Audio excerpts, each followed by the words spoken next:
नमस्कार, मैं हूं प्रभु चावला और तीखी बात में आज बारी है कांग्रेस के प्रवक्ता डॉक्टर अभिषेक मनु सिंघवी की। आपका स्टूडियो में बहुत बहुत स्वागत है। आप प्रवक्ता हैं पर महामंत्री नहीं है, सच है ना ये? बिल्कुल। तो आप मुख्य प्रवक्ता हैं। कोई ऐसा डेजिग्नेशन नहीं है, मैं वैसे काफी अरसे से प्रवक्ता हूं, इसलिए आप उसको वरिष्ठ प्रवक्ता कह सकते हैं। ऐसा डेजिग्नेशन नहीं है। अच्छा, मुख्य प्रवक्ता नहीं है, पर मेरे को लगता है कांग्रेस प्रवक्ता दिग्विजय सिंह ज्यादा है। हर कांग्रेस में प्रवक्ता है कांग्रेस के लिए। हर कांग्रेस, हाँ, कांग्रेस कांग्रेस के हक में अगर बोले तो बोल सकते हैं सभी लोग, लेकिन प्रवक्ता का मतलब होता है आधिकारिक वक्तव्य के लिए, और इसलिए जो प्रवक्ता बोलता है उसको या तो पार्टी को औपचारिक रूप से डिसोन करना पड़ता है या उसकी पुष्टि करनी पड़ती है। इसका मतलब ये नहीं कि बाकी लोग नहीं बोल सकते, लेकिन वेरिएशन हो सकते हैं। ऐसी बात नहीं है, बोलते हैं। क्योंकि आपके पास कितने प्रवक्ता हैं? विजय जी हमारे बहुत प्रवक्ता है, नहीं, प्रवक्ता नहीं, प्रवक्ता सिर्फ 4 की लिस्ट जो है। हाँ, प्रवक्ता नहीं, प्रवक्ता 4 हैं। हाँ। बाकी लोग एक पैनल होता है जो जा सकते हैं चैनल्स पे। प्रवक्ता 4 ही होते हैं, लेकिन जो कांग्रेस तरफ से अपनी तरफ से जाते हैं, एक लिस्ट सूची बनती है जिसपे कि प्रेफर्ड होता है कि यही लोग जाएं। लेकिन आप जानते हैं आजकल हर व्यक्ति हर जगह जा नहीं सकता, लोगों की अपनी चॉइस होती है। और जहां तक दिग्विजय का सवाल है, मैं समझता हूँ बहुत वरिष्ठ हमारे नेता हैं, महामंत्री हैं, निश्चित रूप में उनका अधिकार क्षेत्र है बोलने का। प्रवक्ता महामंत्री राहुल गांधी है और दिग्विजय सिंह, बाकी महामंत्री का नाम ही नहीं पता किसी को। नहीं, ऐसी बात नहीं, अपने क्षेत्र में बोलते हैं, ऐसी बात नहीं। तो पर लगता नहीं कि आप प्रवक्ता ऐसे है जिसका काम 302 चला दिया आपने, 302 की गोली, और आपके दिग्विजय सिंह है वो तो मिसाइल चलाते रहते हैं हर वक्त। तो ये बांटा हुआ है काम आपने कि मैं गोली मारूंगा, जिससे मरेगा नहीं आदमी, आप मार के गिरा देना उसको। नहीं, बिल्कुल, ये आपका एक मुहावरे का अधिकार क्षेत्र है, आप जर्नलिस्ट हैं इसलिए आप कह सकते हैं, ऐसी बात नहीं है। बिल्कुल नहीं, ऐसी बात नहीं, क्योंकि आप तो बड़े मीठे प्यार से बोलते हैं। आपको जो नहीं डिफेंड करना होता है वो भी डिफेंड करते हैं कोर्ट की तरह जा करके। नहीं, ऐसी बात नहीं है, आपके सबके सामने होता है। और अगर आप विजुअल मीडिया में पूरी तरह से ऑनेस्ट नहीं होंगे तो मैं समझता हूँ कहीं ना कहीं आप अपनी पार्टी के लिए भी अच्छा नहीं कर रहे हैं, क्योंकि लोग समझ जाते हैं। तो रीजनेबली तो प्रयत्न करते हैं कि हम या तो ऑनेस्टी से बात करें, डिफेंड करें, या उसको नहीं कह सकते तो बोल देते कि मैं इस पर कमेंट नहीं करूंगा या प्रोग्राम में नहीं जाए। नहीं, आपने बात ठीक है, पर ये ऑनेस्टी कैसे डिफेंड करेंगे आप कि कांग्रेस के केंद्रीय मंत्री जूतों से अपने विरोधियों को मारे? नहीं, ऐसी बात नहीं है, उन्होंने ऐसा कभी नहीं किया है। मिसइंटरप्रेट किया हो तो इसमें टीवी में दिखाई दे रहा था। उनका एक मत है और उनका कहने का तरीका है, उनका हर शब्द कांग्रेस अपना ऐसी आवश्यकता नहीं है। हाथ में जूते थे। अच्छा, आप बात कर रहे हैं उत्तर प्रदेश की। हाँ, उत्तर प्रदेश की जहाँ तक सवाल है, मैं समझता हूँ इसका कोई समर्थन नहीं करते, वो खुद समर्थन नहीं करते हैं। लेकिन आप जरा कॉन्टेक्स्ट देखिए, संदर्भ देखिए। एक बड़ा उत्तेजनापूर्ण वातावरण है, राष्ट्रीय सुरक्षा का एक बहुत बड़ा मुद्दा है, वहां पर जो लोग आ रहे हैं, एसपीजी प्रोटेक्शन है।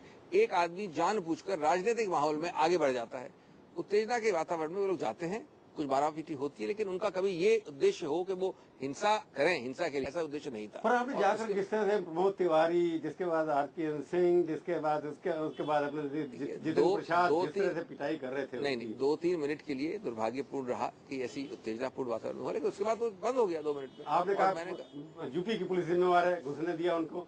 निश्चित रूप से है, मैं इसका मतलब ये नहीं, एसपीजी इनर प्रोटेक्शन करती है, उनको नहीं लगता था कि घुस जाएगा अंदर? वो वहां तक नहीं पहुंच पाए जहां एसपीजी होती है, लेकिन ये एक एप्रीहेंशन था और मैंने उसका समर्थन नहीं कर रहा हूँ। मैं ये नहीं कह रहा हूँ कि अच्छी बात हुई, जो कुछ गलत किया, जो आदमी अंदर घुसा उसने सही किया गया। उसने तो पुलिस है ना उनको बचाने के लिए, और उसने एक राजनीतिक पार्टी की तरफ से, जानते हो कि कांग्रेस की रैली है, कांग्रेस के एक प्रोटेक्टी जो बहुत हाई प्रोटेक्टी है वो आ रहे हैं। जब आरएसएस के लोग अटैक करते टीवी चैनल्स पे, जब उनके प्रोवोक करते हैं तो आप लोग कहते हैं ये जो है फासिज्म है, ये है वो है, तो आपके तरफ से मंत्री फासिस्ट होते चले जा रहे हैं आजकल। फासिज्म शब्द सही नहीं होगा, मैं इसको जरूर ये मानता हूँ कि ये अगर उत्तेजनापूर्ण वातावरण वो लोग क्रिएट नहीं करते तो ऐसा नहीं होना चाहिए था, बार-बार जानबूझ के नहीं हुआ। यानी कि उत्तेजना कोई दूसरा करे तो इसका अधिकार आपके मंत्रियों का कि पिटाई कर दो। कभी हीट ऑफ द मोमेंट में हो जाता है, मैं ऐसा समर्थन नहीं कर रहा हूँ, हीट ऑफ द मोमेंट की बात है। गलत हुआ कि नहीं? 3-4 मिनट जो कुछ एक तरह से आप कह सकते हैं, लेकिन अपने एक उसमें आप नीचे स्ट्रिंगर में एक शब्द लाएंगे, अभिषेक सिंह भी कहते हैं गलत हुआ, उसका पूरा संदर्भ दे दिए तो मैं कहता हूँ हाँ, जो रिएक्शन गलत था। एक सेंटेंस में क्या कहेंगे? एक शब्द में कहूंगा कि जो उन्होंने किया गलत था, उन्होंने प्रोवोक किया, उन्होंने ये बुलवाया, लेकिन साथ साथ ऐसा नहीं होना चाहिए था, गलत था। बिल्कुल हुआ था, वो प्रोवोक करके लोगों ने मारा, वो भी ठीक था। ये अलग बात है, दो बात है। गोधरा में क्या हुआ, चाहे बड़ी हो, प्रोवोकेशन स्थापित नहीं हुआ है दोनों पक्षों की, वो बात एक अलग बात है, प्रूफ का मुद्दा है। मैंने कहा टीवी दिखाई दे रहा था वहाँ तो यहाँ नहीं, मैं गोधरा की बात कर रहा हूँ, यहाँ तो मैं कह रहा हूँ इसलिए गलत था, ये नहीं होना चाहिए और न किसी का उद्देश्य जानबूझ के किसी ने नहीं किया। उत्तेजनापूर्ण वातावरण में ये हुआ, ये दुर्भाग्य की बात है। पर आप बार बार कहते हैं कि जस्टिफाई करें, गुजरात में कुछ हो या कहीं और हो तो उत्तेजना दूसरे लोग करें, तो आप उनको अटैक करें। गुजरात में जिस स्केल पर अगर आपने अपनी आंख मूंद कर ऐसी चीज होने दी है, जो जिस काम का ना जिस व्यक्ति को रक्षक होना चाहिए वो भक्षक बनने देता है, कितने लोगों की जाने जाती हैं, उसको अगर आप 3 मिनट की हाथापाई से तुलना करते हैं, गलत है। मैं कह रहा जो गुजरात में हुआ देश के लिए कलंक था, आज तक ऐसा गुजरात में 1984 के बाद दूसरा कलंक हुआ। जिसने भी उस ट्रेन पर आक्रमण किया निश्चित रूप से दुर्भाग्य की बात थी। नहीं, मैं दूसरी और बात, उसके बाद जो हुआ वो उससे भी बड़ी दुर्भाग्य की बात थी। मैं आपकी बात की बिल्कुल सहमत। जैसे कल कलाम जस्टिस कमाल ने कह दिया कि जो आपने सीबीआई ने कंप्लेंट फाइल की वो भी सारी बोगस है, इस तरह की चीजें होती रहती है इस सोसाइटी के अंदर। पर सवाल मैं यूपी की तरफ वापस आता हूँ। आपको लगता है कि वहाँ आपका क्या दुश्मनी बीएसपी की पोलिटिकल, मैं पोलिटिकल दुश्मनी की बात कर रहा हूँ, आपको लगता है दुश्मन नंबर आपकी पोलिटिकल बीएसपी है क्या? निश्चित रूप से सत्तारूढ़ सरकार है तो मुख्य रूप से तो वही कहेंगे आप। किस बात लेकिन हम उससे आपकी नहीं, राजनीतिक दुश्मनी। हाँ, राजनीतिक, मैं बार बार इसलिए पहले क्लियर, राजनीतिक दुश्मनी है क्योंकि हम उस स्पेस को ऑक्यूपाई करने की राजनीतिक लड़ाई में लगे हैं। बड़ा स्पष्ट रूप से आइडियोलॉजिकल क्या डिफरेंस है उसके साथ? आइडियोलॉजिकल डिफरेंसेस कई हैं वहाँ पर। जो आज जो शासन के नाम पे चीजें हो रही हैं, नंबर 1 भ्रष्टाचार हम समझते बहुत बड़ा है। लॉ एंड ऑर्डर मेजर मुद्दा है। जिन लोगों को उन्होंने रखा है, ठीक है, हटाते रहते हैं, सस्पेंड करते रहते हैं, लेकिन अलग अलग क्षेत्रों में जिन लोगों को रखा है उनकी छवि देखिए, उनका ट्रैक रिकॉर्ड देखिए। तो हम भ्रष्ट सरकार सबसे एक मुद्दा, बहुत महत्वपूर्ण मुद्दा है वो, इसलिए आप उसको खत्म करना चाहते हैं। राजनीति के लिए खत्म करना चाहते हैं, हम वो स्पेस ऑक्यूपाई करना चाहते हैं। हम उसमें रियलिटी के लिए हैं, हम सिर्फ कोई नूरा कुश्ती या उसके लिए नहीं है। नूरा कुश्ती तो है डॉक्टर साहब, नूरा कुश्ती थी वहाँ पर किसकी? आपकी और बीएसपी और कांग्रेस की नूरा कुश्ती तो है। 2 बार सत्ता का हिस्सा किया वहाँ पर, बीजेपी और बीएसपी की। कांग्रेस ने कब किया है ये? कांग्रेस का ट्रैक रिकॉर्ड कब रहा है ऐसा? कहना ठीक है, बीजेपी कहती है क्योंकि वो साथ सो के आए उनके साथ। मजे की बात है, हिंदुस्तान भूलेगा नहीं, हिंदुस्तान की सरकार ये भी जानती है, लोग जानते हैं कि आपका समर्थन उनके साथ है। वो आपको समर्थन केंद्र में दे रहे हैं कि नहीं दे रहे हैं? अगर आज वो केंद्र से समर्थन विड्रॉ करें, बताइए क्या हाल होगा? आप ये बताइए, केंद्र में क्या हमने उनका कभी भी औपचारिक रूप से समर्थन मांगा है? कभी हमने कोई कंडीशंस पुट किए हैं? केंद्र एक अलग चीज है। कई पार्टियां, मुलायम सिंह जी की पार्टी से हमारा झगड़ा दिन प्रतिदिन होता है, उनका भी समर्थन आपके साथ है, लेकिन तो समर्थन देते हैं। कई लोग ऐसे हैं। भ्रष्ट सरकार का समर्थन लेने में कोई परेशानी नहीं है। समर्थन लेने में कोई परेशानी नहीं है। हम समर्थन मांगते नहीं है, और उससे ज्यादा अहम, हम आपका समर्थन लेने के लिए आपको कुछ प्रॉमिस नहीं करते हैं। देखिए, आपको उदाहरण देता हूं मैं। आप चाह सकते हैं तो मेरे को समर्थन कर सकते हैं क्योंकि आप समझते हैं कि मेरा विकल्प, मेरी जगह कोई और आएगा, मेरे से ज्यादा बदतर होगा। क्या पता मुलायम सिंह यादव का ये है सही सोच है कि बीजेपी नहीं आनी चाहिए, लेकिन हमारा ये कभी नहीं रहा कि सरकार जलाने के लिए अगर आज उसके 22-23 एमपी विड्रॉ करे सरकार तो आपकी गई। ये तो सच है। अर्थमेटिक को देखें अगर आसानी से सरकार 254 तो आपके आज है। इसका समर्थन कहाँ से आता है जरूरत के समय पे, उसका अभी इस वक्त अटकल करने से कोई फायदा नहीं है। लेकिन हमने, अगर बीएसपी को समर्थन देती है केंद्र में और मुलायम सिंह देती है, तो उसका आप देखिए तो विरोधाभास हो जाएगा। दोनों पार्टी एक दूसरे झगड़ते, दोनों को देते हैं हमको समर्थन। नहीं, पर दोनों पार्टी में कोई भी विड्रॉ करे आपकी सरकार फिर भी गिरती है, चाहे दोनों करे तो फिर वैसे ही गिरती है। वो देखेंगे जब गिरने का समय आएगा, अगर गिर गए तो दिखा देंगे कि हमारे किसी हटाने से गिरती नहीं सरकार। 2008 और रिपीट करेंगे क्या आप? वो ये अटकल की बात है। नहीं, अटकल आपने कहा हम दिखा देंगे, गिरती नहीं है। कोई हटा नहीं रहा है समर्थन, बीजेपी का समर्थन लेंगे या 2008 करेंगे? आप सिर्फ एक हाइपोथेटिकल प्रश्न पूछ रहे हैं, उसका जवाब देने की जरूरत। मैंने वही दोबारा जो आता है आइडियोलॉजिकल डिफरेंस। आप यदि वो करप्शन है, करप्शन का मुकाबला देखा जाए तो कौन केंद्र के ऊपर जितने करप्शन चार्जेस आजकल लग रहे हैं, कभी किसी केंद्रीय सरकार पर इतने नहीं लगे। तो ठीक है, करप्शन वर्सेस करप्शन है, किसकी बड़ी करप्शन है, ये झगड़ा है तो हाँ, इसमें कोई शक नहीं है। लेकिन भ्रष्टाचार सब जगह बुरा है। अगर वहां बुरा है, और अगर कांग्रेस में आप देखते हैं कि डबल स्टैंडर्ड्स हैं, तो निश्चित रूप से दोषारोपण करिए आप। हमने डबल स्टैंडर्ड कभी नहीं किया। हमारे पास अगर कभी हमें तथ्य मिले हैं तो बल्कि हमारे यहाँ तो आजकल कंप्लेंट ये है कि हमने ज्यादा एक्शन लिया है बनस्पत इतना कि जो सिद्ध हुआ हो। नहीं, तो इसलिए आपने जो कहा पहले बात कि हमारे यहाँ डबल स्टैंडर्ड नहीं है और आपने एक्शन लिया, कहाँ का डबल स्टैंडर्ड आप अप्लाई करते हैं, मैं पूछूंगा आपसे ब्रेक के।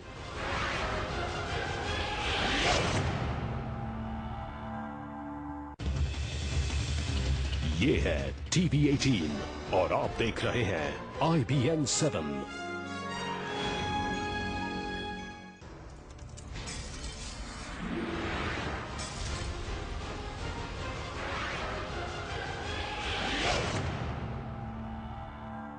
तीखी बात में आपका एक बार फिर से स्वागत है। आज हम बातचीत कर रहे हैं डॉक्टर अभिषेक मनु सिंघवी से। आपने कहा डबल स्टैंडर्ड हम नहीं करते। सारे के सारे केंद्रीय मंत्री लगता है यूपी को नंबर 1 दुश्मन बनाकर चल रहे हैं। जयराम रमेश एक के बाद एक चिट्ठी लिख देते हैं। कांग्रेस सरकार के अंदर नरेगा में, कोई महाराष्ट्र में, राजस्थान में जो शिकायतें आई हैं, तो उसके ऊपर कभी चिट्ठी लिखी है उन्होंने आज तक? देखिए, प्रॉब्लम ये है कि जब हम यूपी में लिखते हैं, अभी हाल में लिखा है, चुनाव आ रहे हैं, तो उसको आप सनसनीखेज करते हैं। हमने पहली बार मनरेगा नॉन कांग्रेस स्टेट्स में शुरू की। हमने ऑडिट बिठाई कांग्रेस स्टेट्स पे। कांग्रेस स्टेट्स में कांग्रेस पार्टी ऑडिट करती है, बड़ी क्रूरता से ऑडिट करती है। वो सब चीजें आप भूल जाते हैं। किया आपने, पर सीबीआई की इंक्वायरी होनी चाहिए। किस कांग्रेस सरकार में आपने लिखा? कांग्रेस तो खुद सीबीआई इंक्वायरी हो रही है। हमारे कांग्रेस केंद्र में कितनी सीबीआई इंक्वायरी हो रही है, सब जगह हो रही है। नरेगा की मिसयूज के बारे में, नरेगा के मिसयूज देखिए, हमने कहीं भी कंडोन नहीं किया है। दिल्ली, हिंदुस्तान भर में इतनी इंक्वायरीज, इतने सिस्टम्स बनाए हैं। अगर उत्तर प्रदेश में होगा और रूरल डेवलपमेंट मंत्री लिखता है तो उसका पूरा अधिकार क्षेत्र बनता है। उन्होंने महाराष्ट्र को भी लिखा था, ये नहीं लिखा सीबीआई इंक्वायरी। अगर क्रेडिबल इन्फॉर्मेशन होगी तो मुझे कोई संदेह नहीं है कि जहां हमने इतनी सीबीआई इंक्वायरी झेली है, तो क्या समझते हैं हम उससे डरते हैं क्या? लेकिन उत्तर प्रदेश को इससे इम्यूनिटी मिले, बिल्कुल नहीं। क्यों इम्यूनिटी मांग रहे हैं आप? चुनाव हो रहा है, आप नहीं, वो कह रहे हैं यूपी वाले चुनाव हो रहा है। अरे भाई, चुनाव हो रहा है तो क्या आपको इम्यूनिटी मिल जाती है? इसे नहीं लिखा जाएगा चिट्ठी, इस भय से कि आप हम आरोप लगाएंगे चुनाव हो रहा है। सवाल ये है कि आप जो है सिलेक्टिव जो होते हैं, जब चुनाव आ गया तो राहुल गांधी के लिए आपको सब कुछ करना है, हर मंत्री चिट्ठी लिखता जाता है नेता दिखाने के लिए। जहां उनका अवहेलना हुई है, हम चिट्ठी लिखने से झिझकेंगे नहीं। चलिए एक बात, अब आपको खास, जिस आप चेयरमैन है कमेटी के, लोकपाल का बिल जो आ रहा है, जो अखबारों में पढ़ा है, आप बोलेंगे कि पार्लियामेंट से पहले बोले, इसका मेरे को पता है इसका आंसर ये देने वाले हैं, पर जो पढ़ा है कि प्राइम आप अन्ना हजारे को फिर से धोखा देने वाले हैं। ये समझ लें आप प्रभु जी, हमारी जवाबदेही है हमारी आत्मा को, इस देश को, संसद को, न मुझको, न आपको, न किसी व्यक्ति विशेष को, चाहे उनका नाम अन्ना हजारे हो, कुछ और हो। लोकपाल के ऊपर जो भी समिति की रिपोर्ट होगी वो सेशन खत्म होने से पहले दे दी जाएगी। पूरा इरादा वो है, पूरा विश्वास वो है, पूरा काम उसी इरादे से हो रहा है। बाकी भविष्य को देखा नहीं किसी ने। पर आप उसके अंदर मैं देखा कहीं आपने भाषण दे दिया कि मीडिया को भी लोकपाल बिल के अंदर आना चाहिए। आपकी स्टेटमेंट मैंने कहीं पढ़ी। अब मीडिया से क्या दुश्मनी होगी? मेरा स्टेटमेंट कहीं नहीं है। समिति में सबका हक है प्रश्न पूछने का, एक मत रखने का। अगर आज लोकपाल न्यायपालिका के लिए है एक प्रकार का, या होगा, अगर आज लोकपाल प्रस्तावित ब्यूरोक्रेट्स और मिनिस्टर्स के लिए होगा, तो ये प्रश्न उठता है। लोकपाल बोले न बोले नाम के मतलब नहीं है। लोकपाल टाइप इंस्टीट्यूशन देश के जो बड़े ऑल ऑर्गन्स हैं उनके लिए क्यों न हो, ये प्रश्न है। आज कोई मुद्दा निर्णित नहीं हुआ। तो मीडिया एक है, मीडिया गवर्नमेंट से क्या लेना देना उसका? तो इसलिए प्राइवेट एरिया में भी इस प्रकार का कोई काउंटर पार्ट होना चाहिए कि नहीं? एनजीओ सारे बड़े बड़े घराने बात है। इसका मतलब ये नहीं कि लोकपाल में हो, इसका मतलब है कि नियंत्रण करने के मैकेनिज्म कंपनीज एक्ट में हो, एनजीओ के लिए हो, भी है, आपके रेगुलेटर्स हैं, आपकी वही नहीं। ये सब करप्शन के मुद्दे पे नहीं है। They are regulators under rules and regulations. हम बात आज सिर्फ भ्रष्टाचार की कर रहे हैं। लेकिन आज एक प्रश्न उठता है, अगर कोई मेजर पॉलिटिशियन पिछले वर्षों में कभी भी गया नहीं जेल, आज जा रहे हैं, तो बताइए कौन सा सीएमडी आज तक, अभी का समय छोड़ दीजिए, कभी गया है? मीडिया के कौन लोग गए हैं? एनजीओ बड़े बड़े होते हैं। मैं किसी एक की बात नहीं कर रहा हूँ। और मैं भ्रष्टाचार कंटेंट की बात नहीं हो रही है मीडिया में, या मीडिया का मुद्दा रेस किया, कंटेंट मीडिया की बात बिल्कुल नहीं हो रही है। मीडिया में ओनरशिप, कॉन्फ्लिक्ट्स, तो आपको लगता है मीडिया का भी कोई रेगुलेटरी मैकेनिज्म होना, इन्वेस्टिगेटिव मैकेनिज्म होना चाहिए, प्रोसिक्यूशन मैकेनिज्म होना चाहिए, लेकिन जो नहीं है वो अधिकार क्षेत्र इस बिल का है नहीं, वो एक दूसरा मुद्दा। आपका स्पिरिट ये है कि मीडिया को भी इन्वेस्टिगेटिव प्रोसीजर में कहीं ना कहीं आना चाहिए। मेरा निजी मत है कि इस देश में ब्रॉडकास्टिंग बिल का एक ढांचा काफी वर्षों से चल रहा है, उसको सशक्त बना के एक ऐसा ढांचा जरूर आवश्यक है जो मीडिया को एक अलग रूप से कंटेंट दूसरे तरह ढांचे से, इस तरह की आप मीडिया में जो करप्शन है उसको इंक्वायरी के लिए कोई बिल्कुल होना चाहिए, प्रोसिक्यूशन इंक्वायरी के लिए बिल्कुल होना चाहिए सिस्टम। वो वेदर सेल्फ गवर्निंग हो, पार्टली एक्सटर्नल हो, पार्टली इंटरनल हो, वो सब चीजें डिटेल की बात है, लेकिन होना जरूर चाहिए। काटजू और आप में सहमति है, इसलिए लगता है काटजू भी तो हमारे। आप फिर बोलेंगे काटजू साहब के सब शब्द मेरे मुंह में डाल देंगे आप, ये नहीं करें। ये मेरा मत मैंने बड़े स्पष्ट रूप से कैबिनेट के साथ बोला आपके साथ। उन्होंने तो कह दिया ना, जर्नलिस्ट जो है इंटेलेक्चुअली बैकवर्ड प्रॉपर्टी है। उनके शब्दों के साथ मुझे जोड़ रहे हैं, नहीं मतलब उनकी स्पिरिट के साथ जोड़ रहा हूँ आपको। मैं एक निष्कर्ष की बात कर रहा हूँ। मैं समझता हूँ मीडिया खुद भी ये नहीं कहेगी कि उनके बारे में नियंत्रण करने के लिए कुछ होना ही नहीं चाहिए। उसको आप मिशन कर दें इंटरनल एक्सटर्नल का, वो अलग बात है, लेकिन होना जरूर चाहिए कुछ। आखिरी बात यूपी से जुड़ा हूँ। यूपी में मायावती ने एक तरफ की चाल खेल दी आपके ऊपर कि 4 प्रदेश बनने चाहिए, आपका इसके ऊपर क्या कहना है? प्रभु जी, आप वरिष्ठ पत्रकार हैं, क्या आप समझते हैं देश के लोग घास खाते हैं? क्या आप समझते हैं कि 4 महीने पहले चुनाव के एक सोता हुआ व्यक्ति 4.5 वर्षों से उद्घाटन कर रहा है, निर्माण कर रहा है भवनों का और रोड्स का, और 4.5 वर्ष पहले, 4 महीने पहले ऐसा फेंकता है तो क्या समझते हैं कि लोग बरलाने का इतना आसान तरीका है इस देश में? हम सबसे पहले, एक मिनट, हम लोग सब खुद कांग्रेस वायबल प्रदेशों के हक में है, लेकिन उसका हक का मतलब ये नहीं कि हम सस्ती राजनीति खेलेंगे अल्प समय के लिए, शॉर्ट टर्म के लिए, ऐसे मुद्दों में। कोई अच्छा काम करे, चाहे आखिरी समय मरते से पहले कई बार दान करते हैं लोग, पाप करने से पहले मरते मरते, इसका मतलब आप इसका बुरी बात मानिए। राजनीतिक प्रस्ताव नहीं है, राजनीतिक प्रस्ताव हो, हाँ प्रस्ताव है, अगर असेंबली में पास, कांग्रेस पार्टी असेंबली में समर्थन करेगी या विरोध करेगी, उसका अभी कोई निर्णय नहीं लिया गया। लेकिन बता रहा हूँ आपको भी मैं कि सिर्फ अगर असेंबली पास भी हो गया तो सेंटर में आएगा ना, आज चुनाव आ रहा है, कल असेंबली पास हो गया और परसों प्रदेश बन जाएंगे, ऐसा नहीं होगा। ऐसा तो नहीं होगा, प्रोसेस है उसका। पर आप उसका सेंटर में पार्लियामेंट जब तक नहीं पास करेगी तब तो कॉन्स्टिट्यूशनल अमेंडमेंट हो नहीं सकती। हम समझते हैं, हमारा मानना है कि ए, मायावती सरकार और बीएसपी सिर्फ राजनीति खेल रही है, बी, हम इस शॉर्ट टर्म उद्देश्य से ऐसे मुद्दों पे जो राष्ट्र के मुद्दे हैं राजनीति में बिल्कुल विश्वास नहीं करते। ये टू फोल्ड हमारा स्टैंड है, बड़ा स्पष्ट है। नहीं, इसका मतलब आप इसको अच्छा काम भी हो वो भी राजनीतिक कलर दे देते हैं, फिर राहुल गांधी भी वहाँ जा रहे हैं, रोज अपना अच्छा काम है, राजनीतिक काम हो तो राजनीति करेगी, उनको भी अब याद आया कि वहाँ पर करप्शन पहले डिसाइड करेगी जनता, डिसाइड करेगी। चलो जनता डिसाइड करेगी। आप हमारे स्टूडियो में आए, बहुत बहुत धन्यवाद। Thank you. तो ये थी आज की तीखी बात। तीखी बात का ये कार्यक्रम आपको कैसा लगा? आप अपनी राय हमें ईमेल के जरिए भी भेज सकते हैं। अगले हफ्ते आएगी बारी किसी और हस्ती की और उनसे हम करेंगे तीखी बात, इसी समय इसी चैनल पर। तब तक के लिए प्रभु चावला का नमस्कार।